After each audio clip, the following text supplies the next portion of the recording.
Hello everyone and welcome to the Virtual Classroom Coach, a place for us all to learn and share best practice around everything relating to online classrooms.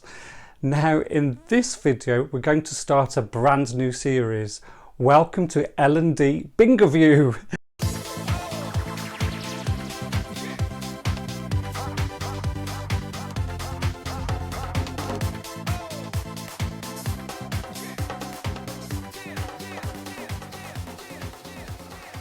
Yes, you heard that right. This is where interview meets bingo. Now, every now and again, I'm going to interview a fellow L&D professional and pose some interesting questions about virtual classrooms, as well as the wider world of L&D as well. And it's going to be a great way of gaining different perspectives, insights and ideas, but also a bit of fun as well. Now, each guest that takes part will have an L&D bingo board, but they have never seen it at all. And under each square lies an L&D word or words and phrases. And the challenge is for them to say as many of those words as possible so we can remove the squares. And as with usual bingo, there are prizes to be won.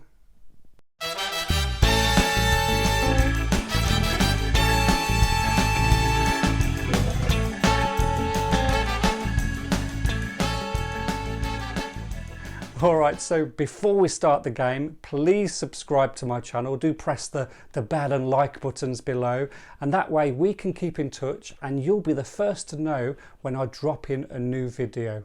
Alright, let's see who our first contestant is on L&D Bingoview. Okay, so here we go. We're about to let my first guest into the room. Debbie Lawrence, lovely to have you here. Welcome to the very first L&D Bingoview. How are you feeling? Oh, I'm feeling a little bit nervous, but Richard, thank you for inviting me on. I'm really excited to be spending my Saturday afternoon looking to win prizes and spending some time with one of my favourite colleagues in the L&D world. Well, do you know what? This is why you are my first guest, because we're great friends, we're colleagues as well, but how you deliver in L&D is truly inspiring. I'm very flattered. Thank you very much, Richard. Thank you. That means a lot. Now, you know the rules of Bingoview, okay? There is a bingo board. I will reveal it for you. It looks a little bit like this. There it is. And underneath every single square is a common L&D phrase or word that we probably use hundreds of times a week in our L&D world. All right. Now, the competition, really, we're both playing for this because we want to remove as many squares as possible. So my aim is to try and get you to say those words and phrases. And of course, your aim is to say them. And the great news is there are prizes to be won. So let's have a look at the prizes. Any one line gets you this gorgeous notebook for all your doodles and thoughts. Reveal the four corners and you get this fabulous piece of VCC pottery. Reveal 6 or more squares and you automatically get this tea. And then you too can nonchalantly lean against railings. If railings aren't your thing, how about a wall in this fabulous hoodie? It's a big ask though, you need a full house for this one. Now I'm excited, right. So those are the prizes up for grabs, Debbie, all right? Here we go then. So first question for you is, Debbie, first of all, who exactly are you and what do you do in our L&D world? Okay, so I am Debbie Lawrence. Bit of a mouthful, so we just usually go with Debbie. But I have worked in L&D for many years. I won't say how many exactly. But I do a bit of everything, to be honest. So I guess that we, from establishing the needs of teams and individuals, to then coming up with a solution, delivering that solution, whether that be a blended approach, so virtuals or classrooms, to then evaluating it as well. So I guess that my typical audiences would be leadership managers and aspiring to be managers as well. That's pretty much what I do. Wow. Can I ask, how long have you been in this L&D world? So I would be saying, I'm going to reveal my age now, I think, but around 18 years experience. And yeah, it's just what I love. It's just my bag. It's just what I love. It's the best job in the world, isn't it? It is. It Yeah, I is. agree. I I agree. really enjoy it. So why are you in this particular world of L&D more generally, or specifically if you want? What do you get out of it? Okay, well, usually I'd say let's not sound too cheesy because I think that it may sound cheesy, but this is absolutely what I get out of it, Richard. I guess that I love seeing people develop. And that's pretty much it. I like them growing into the person that they want to be, that they're aspiring to be. And yeah, for people to build their confidence and to reach their full potential, and for me to support them in doing that by Mm. stretching them and guiding and developing them, and to see that end result, just get a total buzz from it. And I guess that's why I've been in it for many years, because that Yeah. buzz never goes away. It's such a rewarding job. It really is. Yeah, I completely agree. When you see people developing in their careers as well, it's just a great feeling to know you've been part of that, isn't it? Absolutely, absolutely. I love it. Mm. Do you have a particular area of expertise or specialism? So I do leadership and management development. That's sort of my bag, and where I focus. I guess that facilitation is my expertise, and whether it's in the virtual world or the non-virtual world, that's what I get involved in. So whether it's team events, the leadership and management qualifications, talent programs, anything really that we sort of helps people show up and be the best that they can be, I sort of get involved in. I get involved in that. So yeah, there's what I'd say my expertise, or where I specialise. I know this is something that forms part of your week, if not part of your day, most days as It well. does. Um, so, if there was somebody listening who's never facilitated an online virtual classroom, what advice would you give to them? What would you say is the best tips or tricks? It's a good question, that, Richard, and I think because we've all been there, haven't we, before we Yeah. started moving into this sort of virtual world and what we could do on a virtual platform. And I think the biggest tip I'd give anybody is don't lose yourself. And what I mean by that is that if you're a fantastic facilitator, then it doesn't matter whether it's a virtual platform or whether you're standing in a training room or whether you're having a one-to-one. Don't lose yourself, and remember that you are a fantastic facilitator at what you do. So I guess that we make sure that that happens in a virtual world by knowing your stuff. Let people see you. Look at the group, not at yourself when you're presenting, because I think sometimes that's what happens when we're on that virtual world. We sort of We're looking look at down here. ourselves, Yeah. yeah, at ourselves, and I think involve people, because that's what facilitation is about. So, and I think so many people sort of get nervous around that way. Oh, it's not going to feel the same, and it is. We're just not in a room together, so just be yourself and shine through and be that great facilitator. That is the biggest tip that I'd give someone: is believe in yourself regardless of the constraints that you believe are there. I love that. So that authenticity, that connection, you're not presenting at, you're actually having a conversation with the other person or the other people, the other end of the computer, aren't you?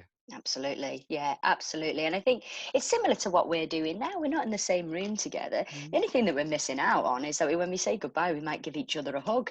Um, exactly. Yeah. so we're still able to have that great conversation. So yeah, so just don't lose yourself. Be yourself, and remember what you do and why you do it. Yeah, so yeah, I really get that. It's about seeing past the technology, isn't it? Understand the technology, then put it to one side and have that same relationship as you would in a bricks and mortar training room. Yeah, that's it. I think, that as soon as we start to get afraid of how it's going to run, or that am I able to do this, or press the Mm, buttons and talk at the same time, that's when you start to lose yourself. yeah, That yeah. really does. And one of your previous videos that I've watched, you talk around the technology and sometimes being locked out of your own training session virtually, and what do you do? And of course the sheer panic that you go, oh my goodness, but do you know what? We're human. Have a bit of a laugh about it. What would you do if your projector broke in a training room? Exactly. Would you crumble, or would you go, oh my goodness, make a bit of a joke of it and crack on and get on with it? Virtual classrooms can be seen as a compromise to the traditional bricks and mortar face-to-face classroom. What's your thoughts on that? Agree, disagree, unsure? No way. That's my answer to Really? that. Yeah, no way at Okay. all. I think that again, it comes down to the facilitation and it comes down to the content, because of course that what you need to be thinking about is that it is that virtual platform and you are looking at a screen for, you know, a period of Mm, time. And I think you just need to be a little bit clever with your timings, how much interaction is going to be in there, how much involvement. But no, I think that there's been a bit of a stigma around mm, virtual training sessions in the past. But I think no, it shouldn't become second best to do. I think it should be really out there as a strong part of anybody's offer, because it's just easier for people. You haven't got, you know, I think back in some of the worlds that I've worked in and some of the businesses, is that some people have to do a 2-hour journey to get to a venue yeah. before they start delivering. And the So stress and anxiety attached to that. absolutely, where to log on for a couple of hours or even a little bit longer, but to have them regular breaks, is that we know. I think it can be just as engaging. I think the key bit for any classroom training or face-to-face training, and the difference between that virtual, is that peer-to-peer learning. You have to allow for that peer-to-peer learning to take place. If you're just getting somebody on to talk to them for an hour, Mm, then people are going to disengage and want to go back to that training room. If you can wow them with some of the activities and that yeah. engagement and that peer-to-peer learning, then no way should it be classed as a second A second best. best. Yeah, Brilliant. no, and yeah, and I at times I think they actually do work better. I think they work better because it's bite-sized learning. You do that peer-to-peer, and there's no, how am I going to get there? What time does my train get in? How am I going to feel when I walk into that room and everybody Yeah, looks at me? You eliminate absolutely. all of that. And of Yeah. course it's a cost benefit as well to the business, that we, you know, again, that you're able to develop your people with an offer, but maybe not send them out for the full day with travel and expenses. So I wouldn't say it's second best at all. I think it should be a strong part of anybody's offer. All right then. So you are clearly a convert of. I nearly said convict then. Oh, You are. shh, don't tell everybody. No, you are clearly a convert of virtual classrooms, and you know I've seen you deliver them. You are amazing at delivering. Full stop. But what I'd love to know is, what is your favourite interaction tool in virtual classrooms, or is there more than one? I don't know.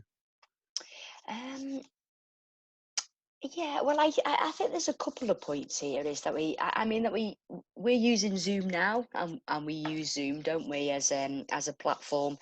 Oh, well, there's many platforms out there, but I guess that for me, the whole interaction, first of all, is don't allow people to not put their cameras on. First of all, okay, Okay.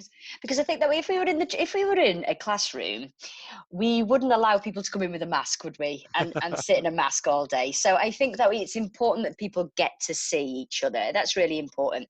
Um, there's two tools that I really like, and especially on the Zoom platform.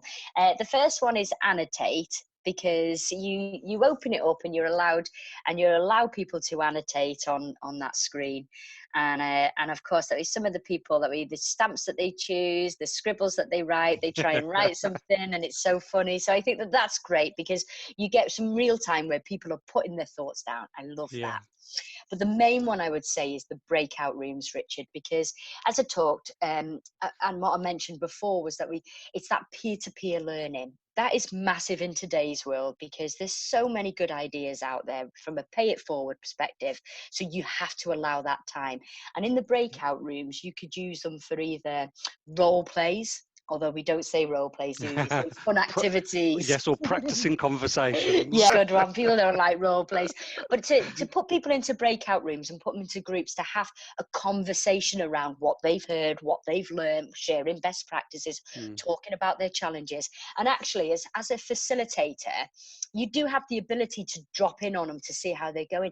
But I don't really like doing that. mm, I like to just let them get on with it and have that conversation without me going, hey, you know, what you doing in here? So So I think that to be able to talk to the big group and then to put them into smaller groups, and if they've got the cameras on so they can have real conversations like you and I are doing now, I think it's a fantastic tool. Like, I really do. And it really adds value to any topic when you've got people that we are able to talk about it. So to have them Yeah. breakout rooms it's a great tool and a great way of interacting. Yeah, and it's also a great way of them to leave the facilitator for a while as well, and have those conversations with each other really safely. And it's a huge part of adult learning theory, isn't it? That adults like to learn from each other, not just from somebody at the front of the class. So Yeah, makes perfect sense. that's it. And from a facilitator, it gives you 10 minutes to go and put the kettle on quickly. So you talked about video earlier, actually, about getting people to turn their video on. What about sound? Well, it depends on numbers, really. I guess that there's a couple of tips that I'd probably say about virtuals that are a little bit different from your whole classrooms. If you've got a big group, and if say if I've got a virtual session that's starting at 10 o'clock, I'll email them night before, or I'll send out a message an hour just saying that, look, get yourself somewhere quiet. That's not always possible, is it? No. I might be in the office, people are coming back into. So look, if that's the case, mute yourselves, and when we're ready to bring you in on the conversation, because I will be bringing people in on the conversation, that's what brings out the interaction, is that take yourselves off mute. And don't be surprised if you go, okay, so Richard, I'm going to bring you off mute now to have a discussion. And then you have to go as a facilitator. Okay, Richard, you're still on mute. So if you could take yourself off mute, you won't be the first and you won't be the last person that starts chatting away and then goes, oh, I'm bad. I was on mute there. So I think that if it's loud where you are, put yourself on mute. But certainly don't be coming onto a virtual training session and muting yourself all the way through, because you get out of it what you put in. All right then. So, what top 3 qualities do you think are essential for a virtual classroom facilitator? 3 qualities. That is an interesting one. So what I would say, 3 qualities is facilitation. That's key. So it's about that we don't tell somebody, okay, the answers are in the room. Explore them. And drive that engagement. So again, one of the top tips would be that especially for the virtual, is that people are so courteous of other people. They don't like to talk over each other. So if you've got 3 people, 4 people, 20 people in a group, and you say, so let me ask you a question around what day is it tomorrow, as an example, you won't get an answer. Or if you do, you'll get 6 people that answer at the same time. It is so confusing. So the facilitation is massive. And what I'd say is that you'd say, what day is it tomorrow? Everybody put their answers in the chat box. And then I'm going to come over to a couple of people and you go, right, what day is it tomorrow, Zach? Brilliant. What day is it tomorrow, Richard? Why do you think that's the day tomorrow? So that you're bringing people in. So your facilitation skills are going to be massive. It's not like the classroom, because you can eyeball everybody and see who's going to speak, but you can't do that. So you'll get that tumbleweed effect usually when you ask a question. So facilitation is a quality to have. Know your subject, because that's key. And I think that you've already talked about this on some of your videos previously on your channel, Richard, is that you need to know. I can't be going, okay, so looking at tomorrow, what day is it going to be? I need to have that engagement. So I need to have that subject. I need to have good eye contact. I need to have good body language and good tone and pace. And I can't do that if I'm looking at notes or what I need to say. So know your subject is massive. And then the last one is just that I think we mentioned it, is that we just be human. Just be human, that you don't have to come across so serious. If the technology isn't working, make light of it. Say that hey, if you lose the facilitator, we might be we might be stuck for 5 minutes, but don't worry, I'll find another way of getting back in the room, and just add that lightness. And because people understand it, they respect it, that we don't be afraid and take yourself too serious. But I think they would be the top 3 qualities that I think that when you're going into a virtual, you would really need to start thinking about what that looks like. Yeah, brilliant tips. Thank you, Debbie. All right, I've got one final question for you, if that's all right. Okay. So what would you recommend to any organisation considering bringing VCs into their learning portfolio? First of all, I would say do it. Do it, do it, do it, because from a don't go totally virtual, but have it as part of your offering, because it suits learners, it suits people, and it's great from a business, especially around costs, as well as making sure that we're engaging with our people to develop them. And I think one of the biggest tips I would say, Richard, is practice within the L&D team. So if it's all new to you, and you know, you're watching some of these channels, which I think is great, Richard, that you're really supporting L&D professionals out there with what virtuals look like, what people can expect. But I think practice with one another until you're comfortable. And I mean that isn't contradicting what I said around the whole be human. That is that when you get a learner coming to a virtual for the first time, you want them walking away feeling wowed. Yeah, absolutely. Yeah. Because you've given them some theory, you've given them some time to do peer-to-peer learning, you've maybe given them an activity that they're able to apply some of that, and then you've finished off with that lasting impression of challenging them and stretching them to think about what's next for them. So give them that full experience. And if you feel a bit clumsy, might be the first time you do it, where it doesn't feel right, and sorry, that's a question for John, then you're not giving them that experience. So practice within your L&D function, or hey, brother, sister, mum, dad, let's have a go at it, so that you're really starting to get familiar with how you do it. Then let it roll out to your customers, so your customers go, wow, that virtual experience was brilliant, because that's how you're going to nail virtuals in your organization.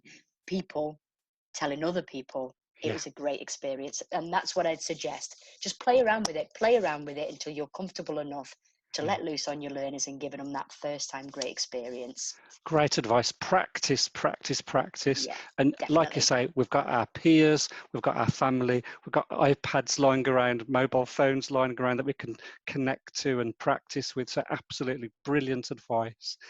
Debbie, this is the end of our bingo interview. I think, Richard, Yes.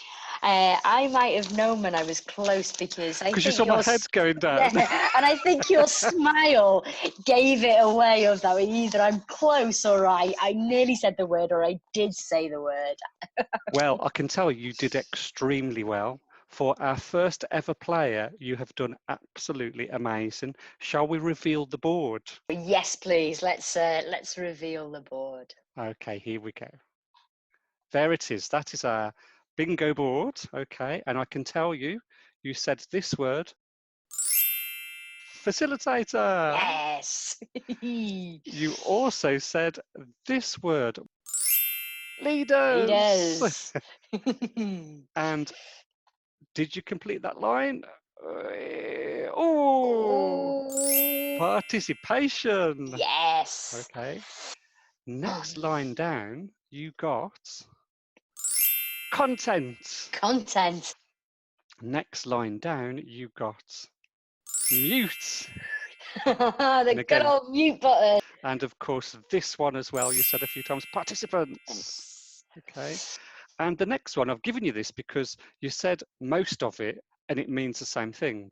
Okay. You said notes, but you meant tutor notes, same thing, isn't it? Of course, yeah, absolutely. So I've given you that. And then bottom left, you said this word, slides. Okay. And then you said the other magic words, which was breakout rooms. And then you said virtual. Debbie, those are the ones you got. So huge congratulations to you. Thank you.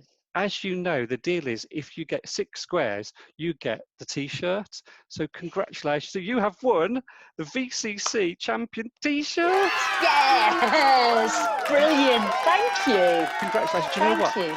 That has set the bar for the next person, because that's a lot of squares that have been revealed. So the next person has got a lot to live up to. Gotta win this. Well, we'll keep the leaderboard going. We'll keep that leaderboard going. So let's see for how long you can keep at the top of that leaderboard.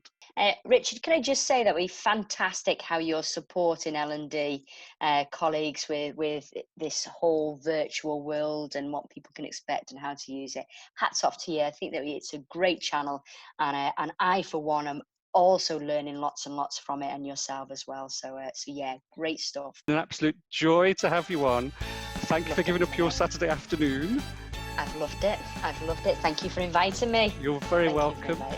Very welcome. Take care. See you soon. Take care now. Bye-bye. Bye. Bye. And there you go. That is our first ever episode of L&D Bingoview with Debbie Beswick-Lawrence. I hope you enjoyed it as much as we did. Thank you so much to Debbie for taking part. Who's up for the challenge next, I wonder? Thanks for watching.